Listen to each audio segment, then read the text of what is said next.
సవాళ్ల నుంచే అవకాశాలను వెతుక్కోవాలి అని చంద్రబాబు తరచూ చెప్తుంటారు. ఆ మాటను అక్షరాలా వంట పట్టించుకొని ప్రత్యర్థులు విసిరిన రాళ్లనే తన విజయానికి పునాదులుగా మార్చుకున్న నాయకుడు నారా లోకేష్. హేళనలను తట్టుకున్నారు. ప్రధాని మోదీ సైతం అభినందించేంత సామర్థ్యాన్ని చూపిస్తున్నారు. స్టాన్ఫోర్డ్ విశ్వవిద్యాలయం నుంచి పట్టాపుచ్చుకొని ఒక కార్పొరేట్ లుక్ లో రాజకీయాల్లోకి అడుగుపెట్టిన ఈ యువకుడిపై ప్రత్యర్థులు ప్రణాళికాబద్ధంగా వ్యక్తిత్వ హననం చేశారు. నీటుగా ఉండే ఆయన వేషాధారణను చూసి పప్పు అని ముద్ర వేసి అవహేళన చేశారు. రాజకీయాల్లోకి వస్తారో లేదో అని తెలియని వయసు నుంచే మొదలైన ఆ విష ప్రచారాన్ని లోకేష్ నిశ్శబ్దంగా భరిస్తూ వచ్చారు. ఆ సమయంలో సొంత పార్టీలో కూడా ఒకానొక దశలో ఆయన నాయకత్వంపై సంశయాలు వ్యక్తమయ్యాయి.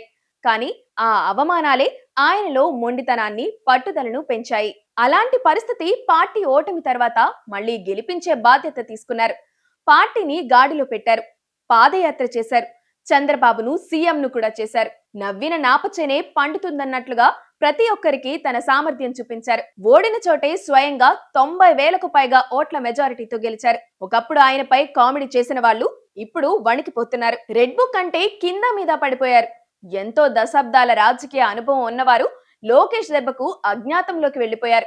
నవ్విన నాపచేనే పండుతుంది అన్న సామెతను నిజం చేస్తూ తనను ఎగతాళి చేసిన వారందరూ అవాక్కయ్యేలా యువగళం పాదయాత్రతో రాష్ట్ర రాజకీయాలను మలుపు తిప్పారు.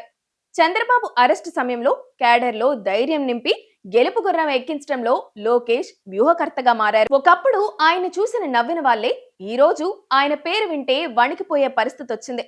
ముఖ్యంగా ఆయన రెడ్ బుక్ వ్యూహం ముందు దశాబ్దాల రాజకీయ అనుభవం ఉన్న హేమీలు సైతం ఈ రోజు అజ్ఞాతంలోకి వెళ్లాల్సి వచ్చింది. ప్రస్తుతం లోకేష్ కేవలం ఒక మంత్రి మాత్రమే కాదు, ఆంధ్రప్రదేశ్ యువత భవిష్యత్ ఆశాకిరణం. ఏపీ యువతకు 20 లక్షల ఉద్యోగాల కల్పనే లక్ష్యంగా ప్రపంచ దేశాలను చుట్టి పెట్టుబడులను ఆకర్షించడంలో నిమగ్నమయ్యారు. దావోస్ వంటి అంతర్జాతీయ వేదికలపై ఆయన చేస్తున్న విశ్లేషణలు, పెట్టుబడిదారులతో జరుపుతున్న చర్చలు ఏపీకి కొత్త పెట్టుబడులు వెల్లువను తెస్తున్నాయి. ఆయన పనితీరు ప్రధాని మోదీని కూడా మెప్పించింది. అటు మంత్రిగా కీలక బాధ్యతలు నిర్వహిస్తూనే ఇటు పార్టీ క్యాడర్ కు ఏ చిన్న ఆపదొచ్చినా నేనున్నానంటూ భరోసా ఇస్తున్నారు లోకేష్. అందుబాటులో లేరు అన్న మాట రాకుండా నిరంతరం ప్రజలతో మమేకమవుతూ దూసుకుపోతున్నారు. అవమానాల పొరలను చీల్చుకొని ఆత్మవిశ్వాసంతో ఎదిగిన లోకేష్ భవిష్యత్తులో ఆంధ్రప్రదేశ్ ను అద్భుతమైన ప్రగతి పదంలో నడిపిస్తారని ప్రజలు నమ్ముతున్నారు.